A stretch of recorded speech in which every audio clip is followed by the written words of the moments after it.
presentemos a nuestros invitados. Estamos junto a la doctora Claudia Saavedra, que nos ha acompañado en otras ocasiones. Más que doctora, es microbióloga, ¿no es cierto? No, soy doctora también. Doctora microbióloga. Ya, perfecto. Ya, muy bien. Estamos también junto a Ignacio de la Torre, presidente del Colegio Médico, y estamos junto al doctor Carlos Becerra, presidente del Colegio Médico de Puerto Montt. Solo acá hay un tema que ya nos había llamado la atención antes, ¿ah? La persona que entra a Chile debe entrar con su PCR de no más de 72 horas y esta señora entró con su PCR negativo. Hasta ahí bien. Se fue a cumplir su cuarentena 10 días en una residencia sanitaria. Ahí bien. Pero parece ser que pasó lo que está pasando y que uno no encuentra que tenga mucha racionalidad, que al salir de la cuarentena en la residencia sanitaria no se hace el PCR o no se está haciendo el PCR.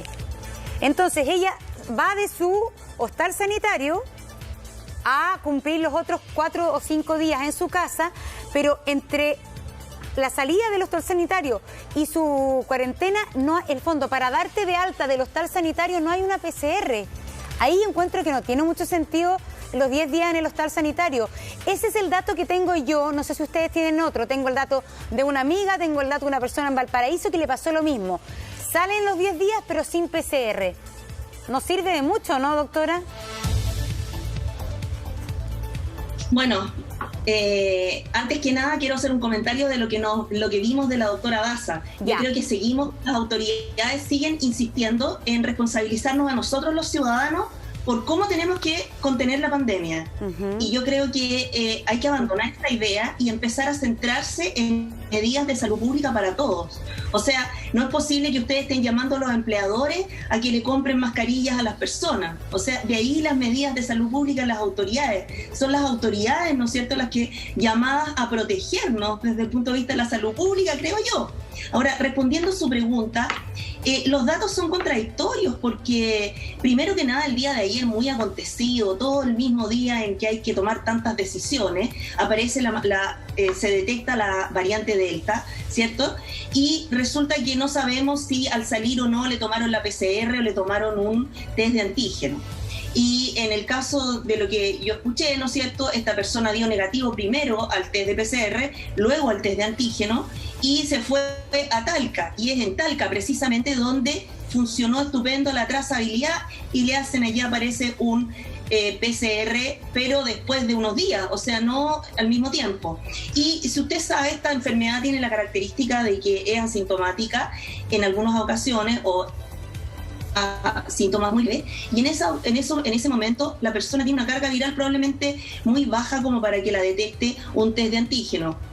Y en el inicio de la enfermedad es probable que haya dado PCR negativo, también es razonable, o sea, es de esperar. Es que por no entiendo nada entonces, doctora, porque si se hicieron bien las cosas, entonces el PCR cada vez parece ser más frecuente que pueden haber falsos negativos. Y al parecer... No.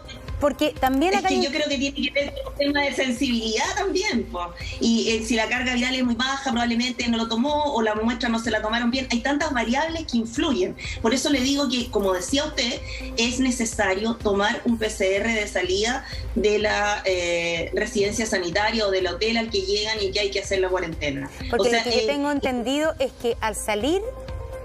Es verdad que hay distintas versiones, pero que al salir de la residencia no se le habría tomado PCR y que en Talca se le tomó el antígeno y ahí arrojó positivo, se hizo el estudio y era variante Delta.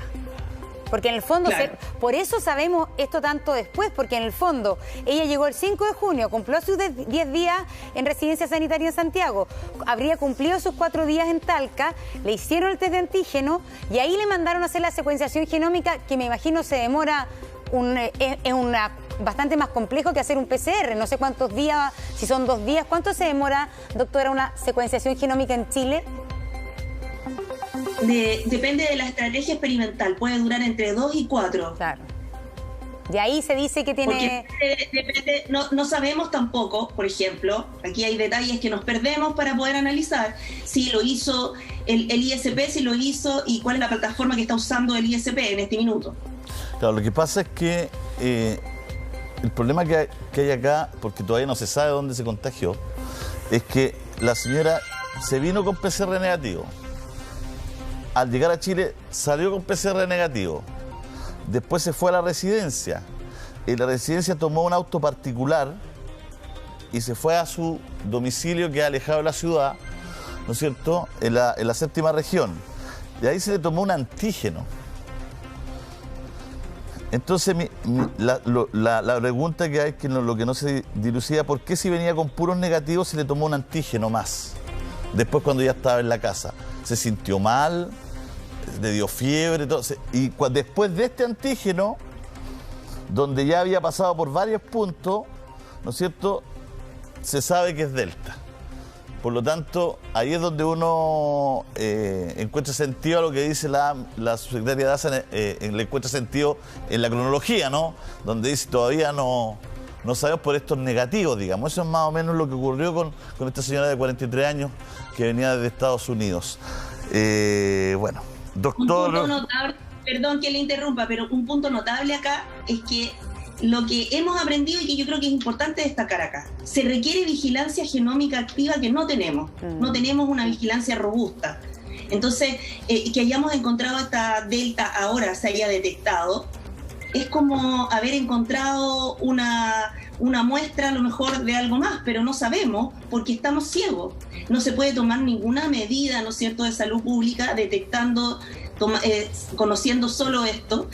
No hay, el consorcio universitario no termina de partir, que es lo importante, porque el ISP solo, si bien lo ha hecho bien hasta ahora en la región metropolitana con el aeropuerto, él no da abasto, no va a ser posible, y por eso requiere, ¿no es cierto?, una red que lo sostenga, que aumente, que fortalezca, para aumentar la cobertura en regiones. Yo creo que eso es lo fundamental, la lección fundamental que salió de acá. Y lo que no se explica es por qué, si se cortó la cinta de esta, por decirlo así, de este consorcio de universidades más el MinSal y más el ISP en abril, y nos prometieron hace 2 meses que esto iba a estar funcionando, ¿por qué ayer que encontraron la Delta o detectaron la Delta, parte y se reactiva algo que debería estar funcionando, perdón, pero creo que desde enero que venimos hablando de la vigilancia genómica? Entonces yo creo que a eso es lo más importante. Este caso en particular claramente tiene muchos vacíos que no podemos analizar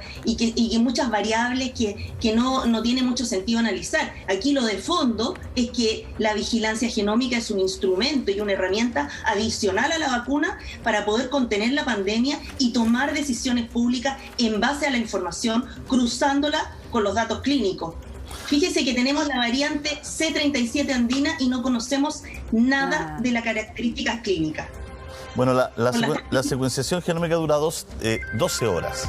Ahí va a depender desde dónde la mandan, cuánto se demora en el traslado, cuánto se demora en llegar, toda la parte burocrática de la situación. Fíjese, doctor Becerra, que es legítimo que la gente se pregunte si es contagiosa esta variante. El ministro sanitario de Australia decía que era cosa de segundos para que una persona se contagiara con esta nueva variante Delta. Es legítimo que los ciudadanos se pregunten si esta señora venía contagiada, si es importada. ¿Se sabe cuántas personas venían en ese avión? ¿Se pudieron haber contagiado las personas? Venían decenas, cientos de personas en ese avión, 120 de Estados Unidos, 110, 150, 140. Esas personas estaban expuestas al contagio. ¿Se habrá trazado a todas estas personas? ¿Se le habrá tomado secuenciación a estas personas? El sobrecargo después se sube a otro avión. Estamos pensando en que dio negativo el PCR y si es importada, bueno, venía infectada, ¿no? Claro. Bueno, primero, buenos días. Buenos días, doctor. Un gusto. Gracias por esperarnos, que estuve harto rato esperando. No hay problema.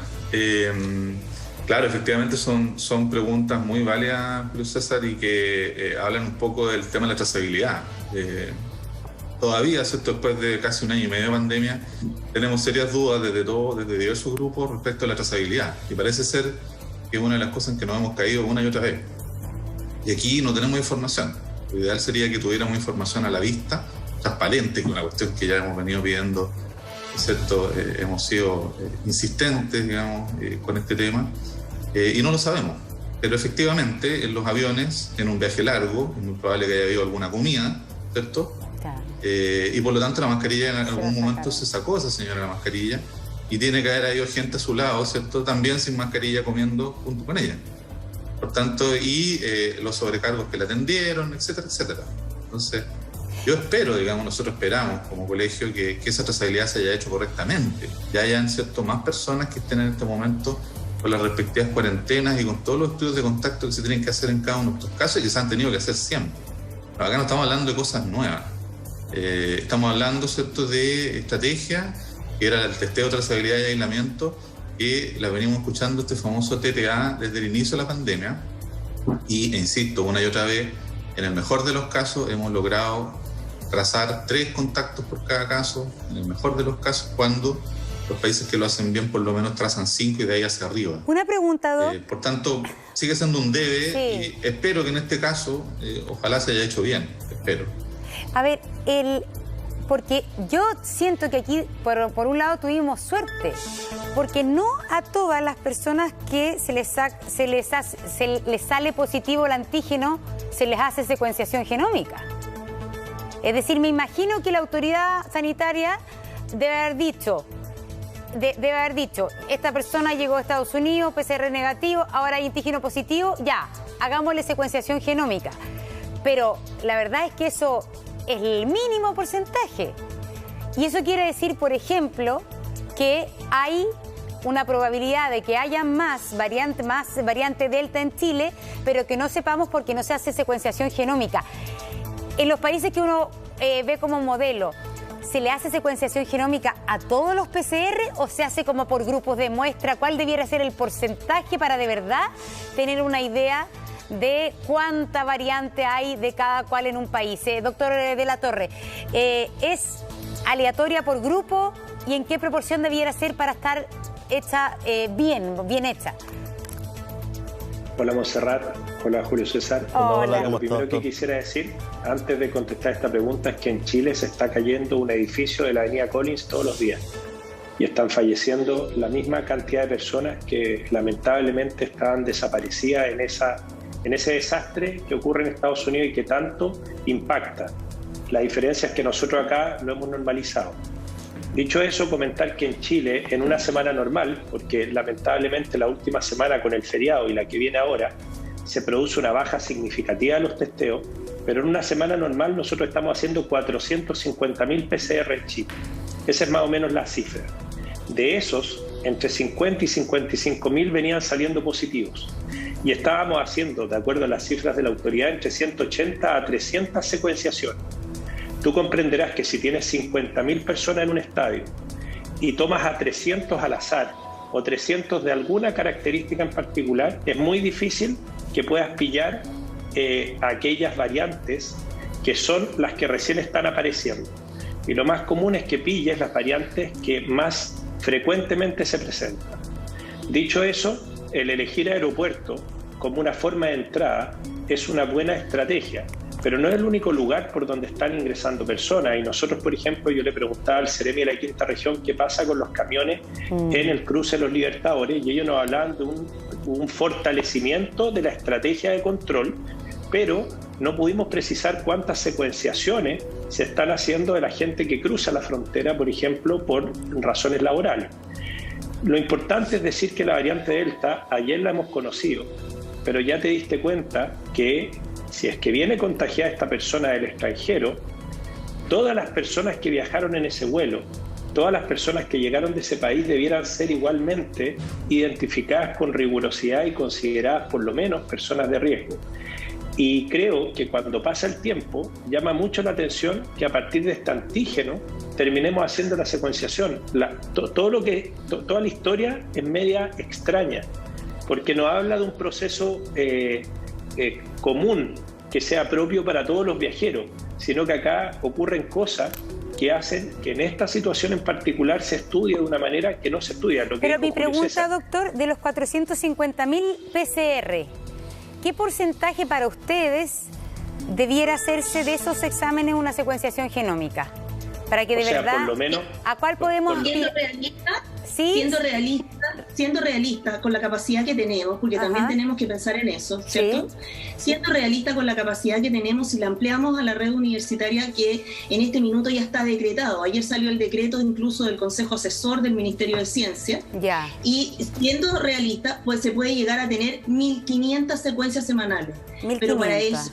Y tenemos... 1.500.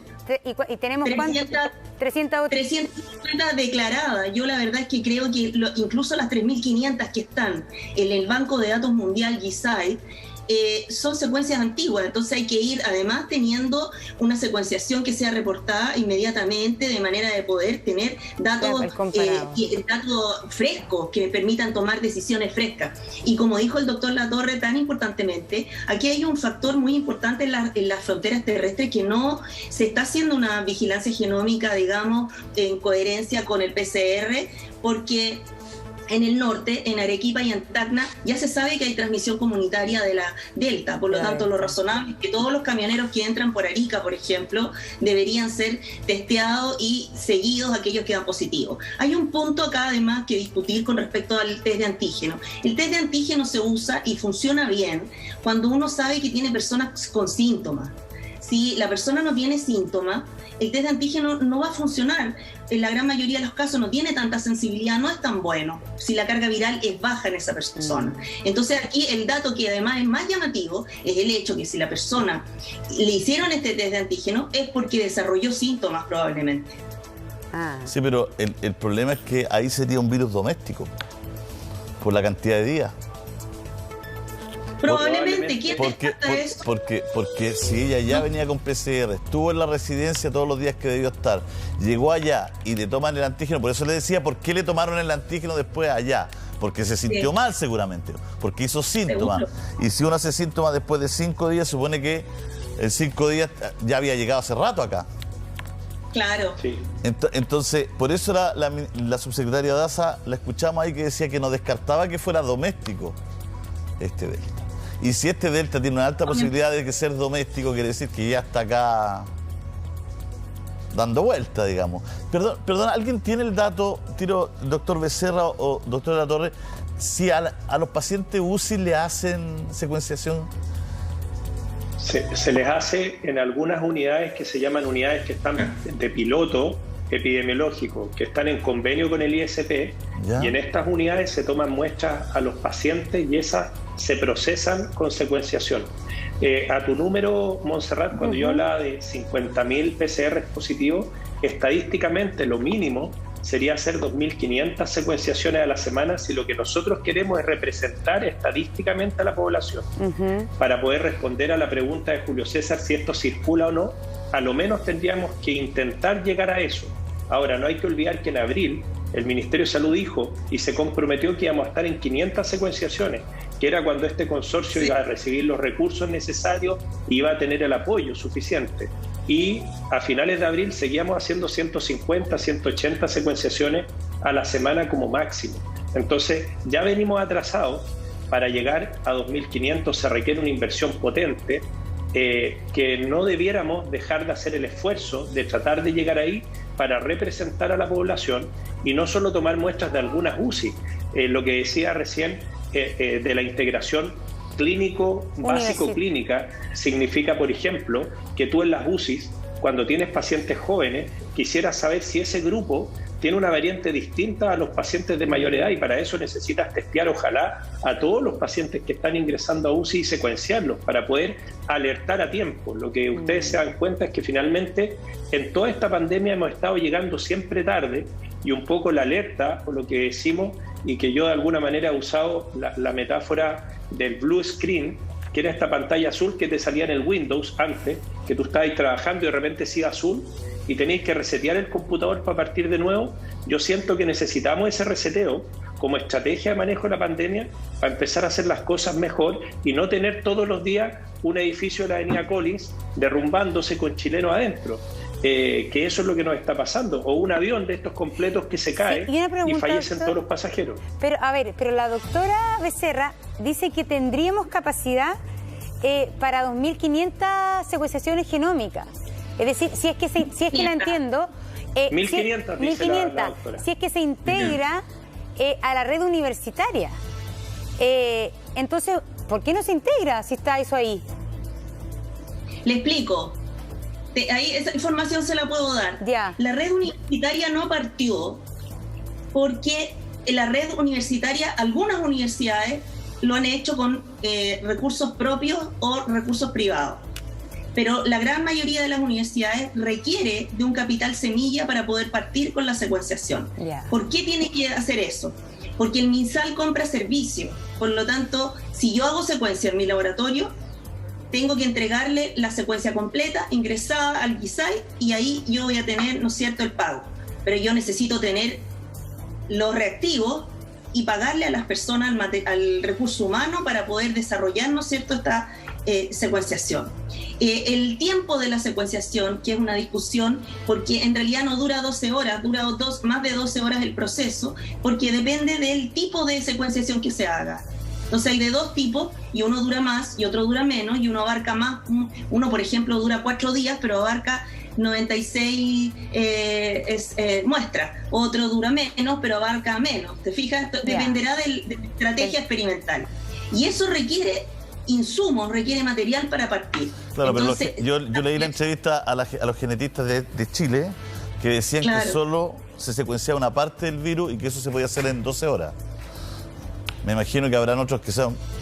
Eso es lo que decía... No, la secuencia tiene que ser completa, porque si usted secuencia una parte, por ejemplo, le voy a poner un ejemplo bien simple, puede confundir una con otra porque las variantes comparten mutaciones o tienen mutaciones parecidas. Entonces, ahí ya estamos entrando en una parte técnica que en realidad está resuelta.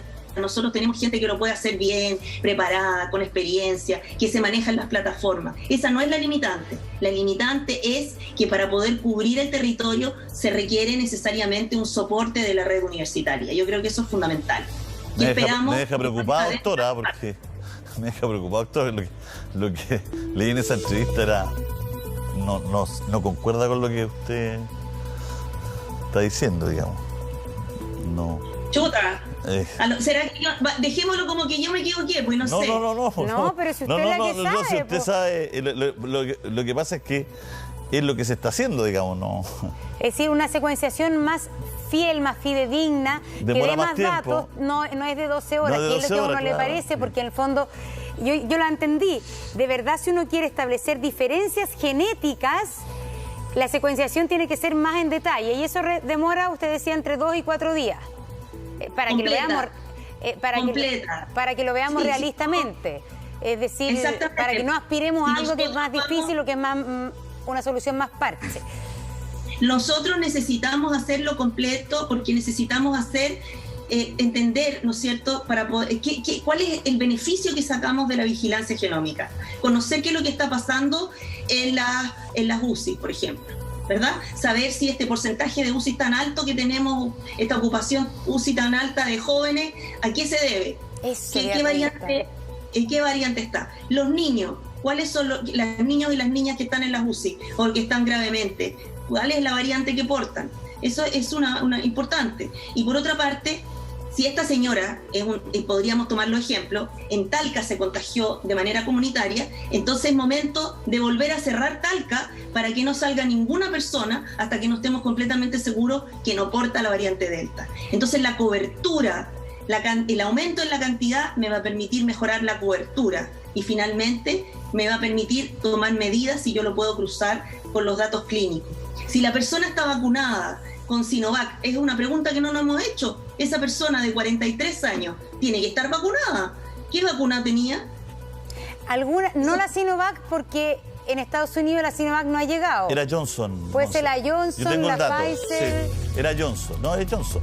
Ya. Es Johnson. Y eso es una buena noticia, porque eso significa y refuerza la idea de que las vacunas sí protegen contra las variantes. Y le tengo otro dato. En Gran Bretaña, el 10% de las UCI se secuenciaron, portan la variante Delta y tienen 2 dosis de la AstraZeneca. Entonces, de nuevo volvemos a el inicial, que aquí hay una lección, que el autocuidado pasa a ser fundamental. pero también es cierto que tienen que las autoridades promover esto y reactivar, fortalecer la vigilancia genómica. Ya, pero es una mala noticia, pues, doctora, que con las 2 dosis de AstraZeneca esté un porcentaje tan alto en las UCI. O sea, yo creo que hay que ver el lado positivo. Ninguno ha fallecido. Ah, ya, en ese sentido, el tema de la gravedad. Es decir, el tema de la muerte, no de la gravedad, porque están graves igual en la UCI. Ahí se sacaron conclusiones de la AstraZeneca, que pasaba de un 76%, ayer la leí acá, a un 50% apenas de, ¿no es cierto?, de efectividad. Y la Pfizer también bajaba del 90... Está buen alumno, estudiado. Sí, bajaba del 92 al 76. Bajaba la Pfizer también, donde se había hecho secuencia. No es que esto de la genética a mí me vuelve loco, entonces siempre estoy tratando de informarme ahí. Hay un documental de la secuenciación del genoma humano y todo aquello, ¿no es cierto? Entonces es bien interesante porque, bueno, no solamente para el tema del coronavirus, ¿no? Porque están trabajando muchos medicamentos nuevos precisamente a ese nivel, ¿no? Pero acá no hay ningún estudio y de hecho se piensa que tiene que haber estudios con medicamentos. Hay grupos importantes que están interesados en hacer estudios clínicos con el Remdesivir que no ha llegado a Chile y otro que no me puedo aprender el nombre. No sé si los doctores se lo saben porque yo no me lo conozco porque no soy farmacóloga, pero hay otro fármaco, ¿no? Uno que tiene un nombre enredado, doctor Latorre, ¿se acuerda? No me lo sé. No, la verdad que lo que sí me gustaría insistir es que lo que se está viendo internacionalmente es que la variante Delta es más contagiosa y, de acuerdo a la OMS, podría llegar a ser más letal. Se ha visto que las vacunas proveen defensa contra ella, pero la efectividad de las vacunas no ha sido aún medida y ya están apareciendo los reportes de acuerdo a estas nuevas variantes. Y cada vez que aparezca una nueva variante de importancia clínica, vamos a tener que ir recibiendo los datos. Entonces hay una estrategia que sigue siendo plenamente vigente y que nosotros, yo siento que de alguna manera no la estamos aprovechando, y es bajar los contagios. Y eso significa dejarnos de esta comunicación un poco autocomplaciente y transmitir que el escenario en pleno invierno es un escenario de riesgo y que hoy día más que nunca tenemos que usar mascarillas y ojalá preocuparnos que sean mascarillas de buena calidad, certificadas. Segundo, ojalá mantener la distancia física y evitar las aglomeraciones en los espacios cerrados y mal ventilados. Dejémonos de pensar que el metro o un bus del Transantiago o una micro acá en la quinta región no es un lugar de riesgo, es un lugar de riesgo, sin lugar a dudas. Y por lo tanto estos son espacios donde tú te puedes contagiar. Lo decía Julio César, el encargado de salud de Queensland en Australia, al hacer la trazabilidad de los primeros casos de variante Delta, hablan de un contacto de 15 a 60 segundos de dos personas que se cruzan en una zona para exponerse y contagiarse. Imagínense lo que ocurre en alguien que se sube en estación militar y se baja en Pajarito, por ejemplo, para venir a tomar luego un bus a la quinta región. Ese escenario existe, es real. La mascarilla es fundamental. O sea, yo creo que hay que destacar, hay que ver el lado positivo también. Yo lo veo en el sentido de que si uno toma las medidas, se resguarda, usa una mascarilla de buena calidad, uno puede tomar el metro, porque tampoco podemos demonizar el transporte. No todas las personas pueden caminar kilómetros y kilómetros, la gente tiene que ir a trabajar, evidentemente, y desde ese punto de vista lo que hay que decir es que uno, si va a subirse al metro o va a ingresar a un lugar cerrado, debe usar una mascarilla de buena calidad y bien puesta. Yo creo que ese es el punto. No debe comer ni debe tomar agua en un lugar cerrado. O sea, tomar todas las medidas nos va a de alguna manera proteger. O sea, el autocuidado no es menos, en este minuto es más. Claro, es más pero que importante. decíamos, doctora, que en el fondo siempre estamos mirando afuera que lo han hecho mejor, pero lo comentábamos recién, a mí me parecía una locura que en Israel sacaran la mascarilla. Lo primero que hicieron es sacar la mascarilla, incluso en los colegios sacaban la mascarilla.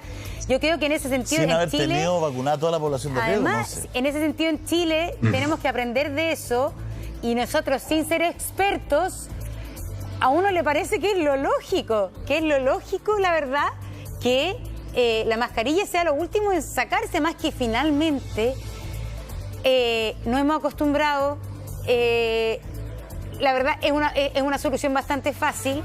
Y tal cual vamos a tener que empezar a implementar políticas laborales, una buena escolares, mascarilla. de la buena mascarilla, sí, etcétera.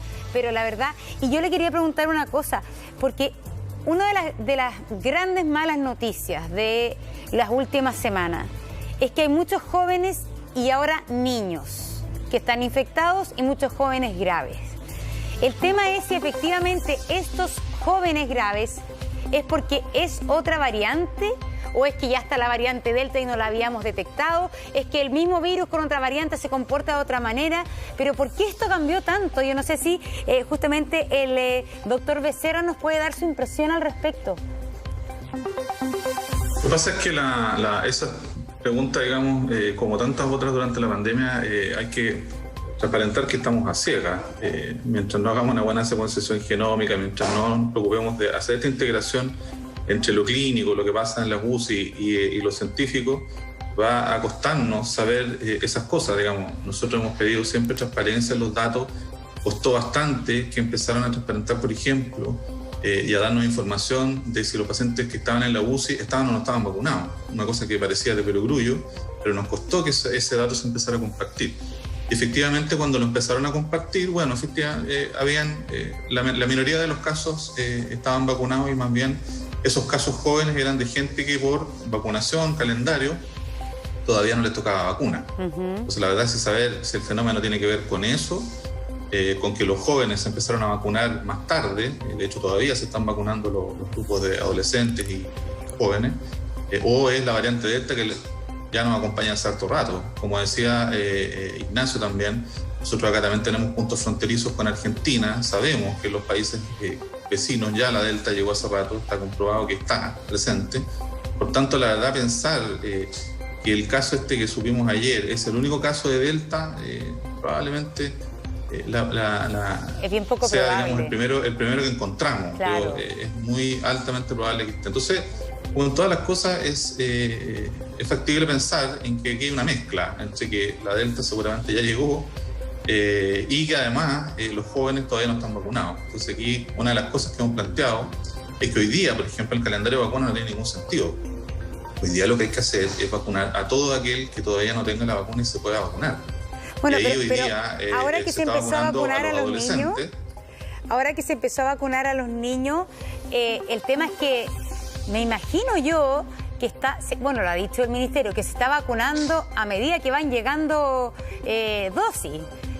Y todavía no es así. Pues, por ejemplo, esta semana se está vacunando a los adolescentes entre 12 y 17 solamente a los que tienen comorbilidades. Pero eso es y los que no tienen, los que no tienen otras enfermedades tienen que esperar hasta la otra semana. Pero usted cree, sí, pero usted cree que es porque no es porque la autoridad no lo ve necesario o porque no hay vacunas suficientes. Yo entiendo que porque yo me acuerdo, claro, entrevistamos al ministro, lo entrevistaron en uno de sus puntos de prensa y dijo, sería el ideal, pero nosotros vamos ampliando el calendario a medida que vayamos teniendo las vacunas, porque no queremos aglomerar a la gente en los centros de vacunación si es que no hay vacunas suficientes. Entonces, la información que nosotros tenemos, que es la misma que tienen ustedes, es que vacunas siempre han habido. Yo no he escuchado nunca oficialmente de quiebres de stock, sino que más bien estamos asistiendo día por medio o 2 o 3 veces a la semana al ministro que va al aeropuerto a recibir 400.000 vacunas Pfizer, a los 3-4 días recibe 400.000 dosis más. Entonces, ahora sí, efectivamente hay un problema de stock y tenemos que moderar el ritmo de vacunación porque no están llegando las vacunas suficientes para acceder a todo ese grupo etario. Bueno, transparentemos eso y ordenemos entonces y prioricemos. Pero hoy día lo que vemos es que en todas partes se dice, ¿cierto?, que problemas de stock no hay.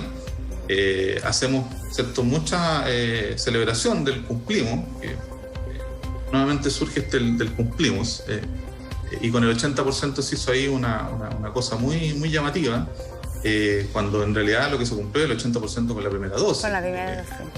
La efectividad viene de los 15 días después de la segunda dosis, entonces tampoco uno entiende mucho esas señales. Pero insisto, hoy día el calendario de vacunación, si es que están las dosis disponibles, que entiendo que están, no tenemos ninguna información que diga lo contrario, entonces hoy día debería estarse vacunando todo aquel rezagado de los grupos de mayores de 20 años, mayores de 18 en realidad, y deberían estarse vacunando esta semana ya los adolescentes, que son, cierto, también parte del grupo que aún está sin cubrir. Bueno, se nos une Florencia Tevi, genetista. Florencia, ¿cómo está? Muchas gracias por estar con nosotros. Bueno, nos estaba faltando en este panel una genetista. Discúlpeme que la integramos tarde. Pero estamos en todo este tema de precisamente la secuenciación, lo importante que es, lo relevante. Me acuerdo de haberlo entrevistado a usted con la Monse hace ya varios meses, donde hablábamos de esto. No sé si habrá mejorado la situación, todo. Teníamos aquí con la doctora Saavedra que yo había leído que se podía secuenciar en 12 horas una parte del virus. Entonces, ¿por qué no nos explica usted, que trabaja en esto, bien el lenguaje popular, por favor, cómo se hace? Bueno, primero hablemos de lo que es la vigilancia genómica, que es monitorear la secuencia del virus. Ahora, no necesitamos siempre tener la secuencia completa del virus. Tenemos dos estrategias. O leemos la secuencia completa del virus o leemos una parte del virus, que es la parte donde están ocurriendo las variantes de preocupación principalmente, que tienen que ver con que son variantes que tienen mutaciones que hacen en un sector determinado para una proteína determinada, que hace que esa variante pueda ser más transmisible o pueda ser más virulenta, y que tiene que ver con la capacidad que tiene el virus de infectar la célula. Entonces, son dos estrategias distintas que responden a dos preguntas científicas distintas. Primero, ¿qué necesitamos en este momento? Entender la situación que tenemos en el país, por lo tanto, podríamos secuenciar PCRs específicas rápidamente para tener un muestreo general de la situación en la nación, porque tenemos, de acuerdo al último informe del ISP, tenemos 30% podemos inferir que tenemos alrededor de un 30% de variante gamma, que es la variante originalmente detectada en Brasil, mientras que de la variante delta recién hemos detectado un caso, pero no podemos decir que no haya más, porque obviamente tenemos una baja capacidad de vigilancia genómica, de monitoreo. Por lo tanto, solamente podemos decir que hemos detectado este caso, pero no podemos afirmar que no haya otros. Y esto hace una diferencia. Cuando uno lee la secuencia del virus completo, es para mantener un estándar que nos va a permitir adelantarnos. Entonces, responden a dos situaciones. Una es ponernos un paso adelante del virus, y lo urgente es responder con la secuenciación, ojalá de PCRs específicas, tanto para, por ejemplo, entender la situación de las UCI, para los pacientes UCI, entender la situación de los aeropuertos y cómo llegan a los aeropuertos. Y un punto clave es que se hagan PCRs y que no se hagan test de antígeno para quienes entran, porque el test de antígeno hasta ahora ha dado, en un metaanálisis que se ha hecho, digamos, o sea, se han hecho varios estudios al respecto, la mayor parte de los test tiene un alto nivel de falsos negativos. Entonces, los negativos de un test de antígeno después deberían ir a hacerse PCR. Eso es bien, porque en algún momento se dijo que el test de antígeno era la papa, para decirlo coloquialmente, pero parece que es la papa cuando, como decía la doctora, es la papa cuando hay síntomas, y es la papa porque es muy rápido. Pero finalmente, por algo no se pide el test de antígeno para entrar a Chile, se pide el PCR, que en ese sentido es mucho más fiel. Sí, perdón, pero quedamos con la misma incógnita, y que yo creo que es necesario aclarar. Ahora que está la doctora Tevi acá, podemos reafirmarlo. Hay dos plataformas para hacer la secuencia la vigilancia genómica. Uno es Nanopore y otra se denomina Illumina. Las dos son distintas, tienen distinta estrategia experimental y duran diferente tiempo. Entonces, en rigor, uno tiene que considerar que por Nanopore las muestras se van a demorar 2 días en ser terminadas y ingresadas, ¿no es cierto?, a la base GISAID. Y de Illumina se demora 4 días. Ahora, que uno puede barrer más muestras es un tema técnico, por eso llegamos a lo mismo. O sea, la duración de la secuenciación no es rápida, al igual que no lo es el QRT-PCR.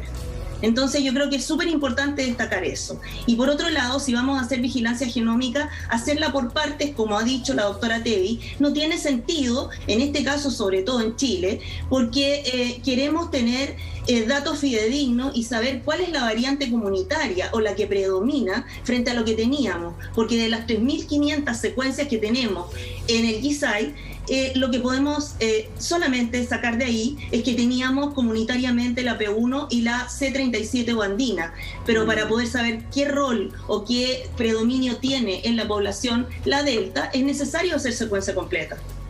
Supongo que usted coincide conmigo. No. Para que veamos que no hay verdades absolutas ni siquiera en la ciencia si esta cuestión es... Mira, a ver, vamos por partes. Lo que pasa es que yo trabajo con el equipo que está, ¿cómo se llama? En la secuenciación. Entonces esos son los tiempos que nosotros manejamos y la que se manejan también con la gente que está instalando el Illumina en el norte. Por eso le pregunto. Sí, hay distintas formas. Acá hay un tema de logística que también es importante. No solamente tiene que ver con las plataformas, sino también tiene que ver con la disponibilidad de insumos y tiene que ver con cómo se toma la muestra en sí. Una muestra se puede tomar a partir del paciente e ir directamente al secuenciador. Eso es mucho más rápido y además tiene un proceso que es mucho más fidedigno y que técnicamente, digamos, es más limpio porque todas las secuencias van a salir buenas. Y por el otro lado, si uno toma las secuencias de una PCR y que eso lo mete al secuenciador, hay un montón de secuencias que van a salir más o menos y que se van a tener que repetir. Entonces también hay un tema de logística ahí, en qué caso se va a aplicar qué plataforma y qué es lo que se va a mandar a secuenciación y qué es lo que no es necesario mandar a secuenciación. Ya, pero más allá de eso, ¿tenemos esa tecnología, Florencia? Es decir, porque la complejidad, yo creo que queda en evidencia al contar usted el tema de la metodología, la tecnología para el tema de la secuenciación. Pero el tema es, más allá del detalle, ¿tenemos o no tenemos esa capacidad para hacerla en la cantidad requerida para saber, por ejemplo, cuál es la variante predominante hoy, 23 de junio, 24, no sé? Absolutamente. Mira, o sea, eso lo puedo decir que nosotros en Chile lo tenemos. Tenemos las universidades, tenemos los equipos, tenemos a la gente preparada. O sea, el capital humano está formado y hay expertos y gente que tiene mucha experiencia. O sea, incluso en el comité asesor decretado ayer hay gente que tiene experiencia en Illumina de varios años ya, y hay gente que se maneja muy bien con el nanopor. Entonces yo creo que eso no es una limitante. La limitante no es esa. La limitante es que la red de laboratorios universitarios debe partir y debe formarse en Chile para poder apoyar al ISP. Esa es la estrategia. Por ahí va. Así que hay que básicamente le tenemos que decir al ministro de Hacienda o al Ministerio de Salud que manden plata para las universidades. Platita. Por supuesto. Y a regiones también. Oye, yo en esa misma entrevista leí que también tiene su valor, que costaba aproximadamente entre 10 y 12 lucas el reactivo. Tampoco una cuestión que estamos hablando aquí que cada reactivo cuesta 100 lucas, 300 lucas, o estoy muy equivocado, doctora. No, pues está bajando mucho el precio. ¿Ah?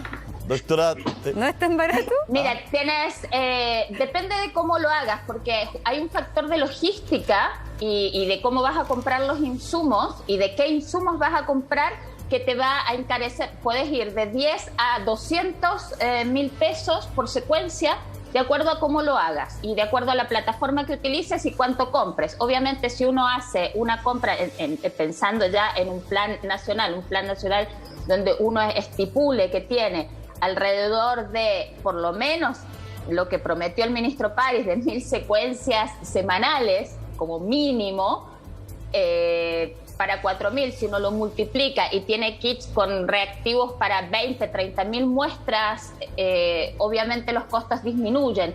Si uno hace PCR específica, obviamente que secuencia esas PCRs y todas le van a salir buenas y tiene una logística dada para eso, obviamente que podemos bajar mucho los costos. Mientras que si vamos a poner secuencias virales completas, vamos a tener un costo superior y los tiempos van a ser más lentos. Entonces, se responde a dos preguntas distintas en términos de salud pública y de experimentación y de las necesidades que tiene el país hoy. Doctor Latorre está hablando. Perdón que me Dejemos meta hablar acá, al doctor pero de la Torre un poquito, por favor, doctora. Doctora, ¿podemos dejar hablar al doctor de la Torre un poquito? Tenemos harto tiempo, doctor. Un poquito, para que hable usted también. Mira, es que quisiera contarles que de pronto en la conversación estamos en temas muy importantes, pero hoy día cuando llega un extranjero a Chile, está obligado a estar en una residencia sanitaria, o un chileno que retorna al país, solamente 5 días. Y eso es un punto de riesgo, porque el objetivo de un aislamiento preventivo es que esta persona que podría estar contagiada y ser asintomática no entre en contacto con otras personas y no pueda diseminar un coronavirus, especialmente de otra variante que pueda llegar al país y que no circule. Cuando se acomoda entonces esto y se reduce a 5 días y al 5.º día entonces a la persona se le manda a su casa a hacer aislamiento preventivo, no hay certezas de que esa persona, primero, llegue a su casa y no esté en contacto con otros. Segundo, que no salga de su casa porque no hay capacidad logística para vigilar a todas las personas en su domicilio. Y tercero, incluso si saliera, no tenemos forma de enterarnos y luego, si la persona se volviera asintomática, tendría que casi autodenunciarse y decirnos que incumplió la normativa para hacer una trazabilidad verdadera, real. Entonces, primero ahí hay una medida que tiene un tremendo forado, es una especie de barrera que no constituye una barrera, y si tú liberas a las personas que vienen del extranjero al 5.º día, estás exponiendo al riesgo de decir que las fronteras no están cerradas. Si nosotros queremos decir las fronteras están cerradas, toda persona que llegue al extranjero, 11 días en aislamiento preventivo. ¿Por qué 11 días? Porque en esos 11 días tenemos la opción de que si él traía el virus, ya no sea contagioso. Y si no lo traía, en esos 11 días de aislamiento no se va a contagiar. Ese es un primer detalle importante. El segundo detalle importante es que en las UCI, todos los días, fíjense ustedes, y ahí hay una labor periodística que ustedes nos pueden ayudar, nos reportan los menores de 40 años, pero no nos dividen por grupo. Nosotros no sabemos diariamente cuántos tienen menos de 18, menos de 12, menos de 14, sino que dicen el grupo de los menores de 40. Y eso es una información muy tosca, muy burda, demasiado gruesa, para sacar conclusiones como las que tú dices. Y es importante saber si hoy día, por ejemplo, que en muchas comunas y regiones los niños están yendo al colegio y los adolescentes también, es importante saber si eso ha generado un incremento en determinados grupos, por ejemplo, los menores de 18, entre 12 y 18, y esas cifras no se entregan libremente, y sería bueno que a estas alturas esos datos ya se liberen, y se liberen, como decía recién el doctor Becerra, de manera transparente. Y eso no se hace, y eso no tiene sentido que no se haga. Y el último dato que es importante, creo yo, es decir, que se ha instalado, por lo menos desde hace unas 2 semanas, y casi coincide con el momento en que el Colegio Médico hizo su propuesta, se empezó a instalar en el país, comunicacionalmente, una serie de hitos desde la autoridad de que estamos mucho mejor. Y prácticamente entonces que estamos todos los días mejor que el anterior. Y yo no quiero sonar pesimista, pero nadie inicia el invierno con las UCI en el nivel de ocupación que tenemos. Y nadie inicia el invierno transmitiéndole a las comunas que, producto de la fatiga pandémica, que era un criterio que no se utilizaba, podemos salir de este confinamiento, de esta cuarentena, que además no sirve, porque hay que ser enfático, una medida epidemiológica como una cuarentena en la cual aumentan los contagios, tiene fallas. Y si tiene fallas, trabajemos para corregirlas, pero dejémonos de eufemismos, dejémonos de frases rimbombantes, de hablar de cuarentenas que no lo son, y de poner luego en la fase 2 actividades de moderado y alto riesgo, como por ejemplo abrir un restaurante o un bar. Entonces tú tienes que Renca estaba con números peores que cuando entró a cuarentena, sale de cuarentena y resulta que además de salir de cuarentena, tú abres restaurantes y bares, multitiendas y mall y empiezas a generar una circulación que es todo lo contrario a lo que en este momento debiéramos transmitir. Debiéramos transmitir preocupación, autocuidado, como ustedes muy bien lo dijeron, uso de mascarilla y mascarillas correctas, que las autoridades no usen mascarillas de tela que no sirven para nada, que usen mascarillas certificadas y que los empleadores están obligados por ley a entregar mascarillas certificadas a sus trabajadores. Ahí hay una obligación legal y tiene que cumplirse. Y también transmitirle a todas las personas que este es un pésimo momento para invitar gente a su casa, es un pésimo momento para visitar otras casas, es un pésimo momento para ir a una multitienda, a un mall, es un pésimo momento para ir a un restaurante y bar. Es fome, sí es fome, pero es mucho más fome estar en una UCI y es mucho más triste estar en un funeral por un ser querido. Entonces, uno está acostumbrado a decirle al paciente, y yo creo que a ustedes les comenté un ejemplo del cáncer, por ejemplo, cuando una paciente tiene un diagnóstico de cáncer de mama, que es el área en que yo trabajo, y le tengo que dar la mala noticia que va a necesitar una quimioterapia, yo tengo que contarle cuáles son los efectos adversos del tratamiento, pero también tengo que contarle por qué lo estamos necesitando. Y frente a una enfermedad grave, o frente a una enfermedad que puede ser mortal, si hay un tratamiento que la previene, y en este caso se puede prevenir el contagio de coronavirus con el autocuidado, con la vacunación correspondiente de la población, y sin embargo no comunicando que estamos en el 80% porque toda la gente cree que llegamos a la meta y en realidad vamos en el 60% de la población y tenemos que siempre estar leyendo la letra chica de los números que se dan en grande porque nos quieren comunicar una cosa cuando en realidad lo que está ocurriendo es otra. Entonces, alertar a la población, estas 2 semanas vamos a tener menos casos por los feriados, eso lo sabemos y eso no significa que estemos mejor que hace 2 semanas atrás. Ojalá seamos capaces de bajar los contagios porque esa es una buena forma de cuidarnos a todos. Tenemos tiempo, vamos a estar harto más tiempo. Les pedí un poquitito de paciencia porque tenemos que ir ahora a un pequeño corte comercial, pero vamos a volver con los 4. Vamos a hacer el corte, Monse. Bueno, y estamos de vuelta entonces. El doctor de la Torre tuvo que irse, así que le agradecemos que haya estado con nosotros. Y seguimos entonces aquí con nuestros especialistas. El doctor Becerra ha hablado poco, le agradecemos, fue el primero en integrarse, doctor.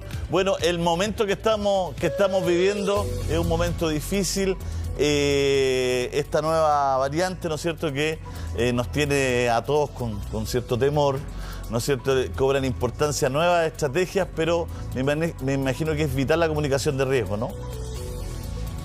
Sí, por supuesto. La comunicación de riesgo sin duda ha sido un problema. Yo mencionaba esto del cumplimos porque se dan señales erróneas. Hay una serie de señales erróneas que se han dado a lo largo de la pandemia que nos han afectado, yo creo que han jugado en contra.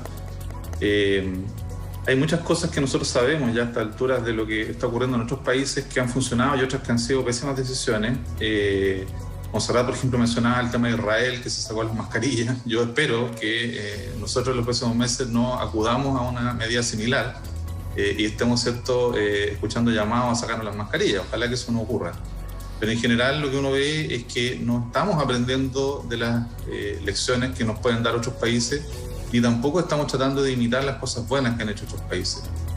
La propuesta del Colegio Médico, sin ir más lejos, lo que hace es justamente analizar y revisar la evidencia que hay de los países que les ha ido mejor. Y que les ha ido mejor, ojo, no solo con los sanitarios, sino que a partir de medidas estrictas sanitarias en un inicio han podido recuperar en forma consistente también la economía.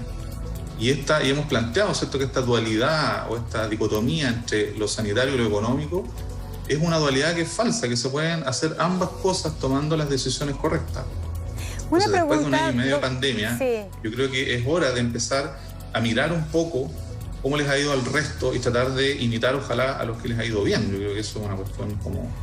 Y una pregunta es que el tema de la Sinovac, porque supuestamente la Pfizer es buena también sirve para la variante Delta y todo, pero lo que es un poco triste es que no sabemos, porque parece que no hay estudios o aún no se comprueba qué porcentaje de efectividad tiene la Sinovac para la variante Delta.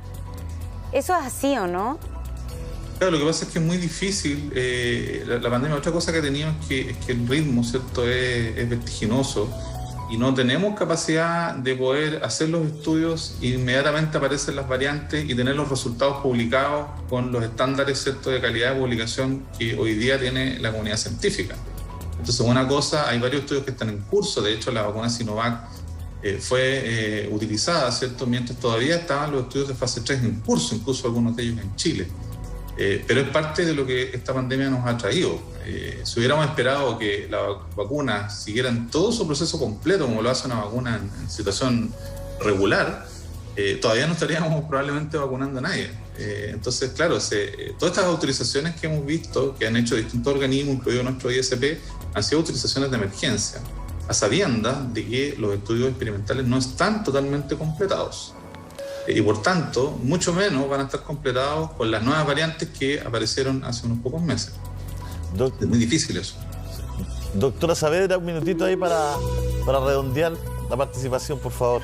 Aquí yo creo que es bueno cerrar con lo que dice Gonzalo Bacigalupe, que la comunicación de crisis no es adecuada para la comunicación de riesgo. Yo creo que eso hace mucho sentido con lo que el doctor Becerra nos menciona.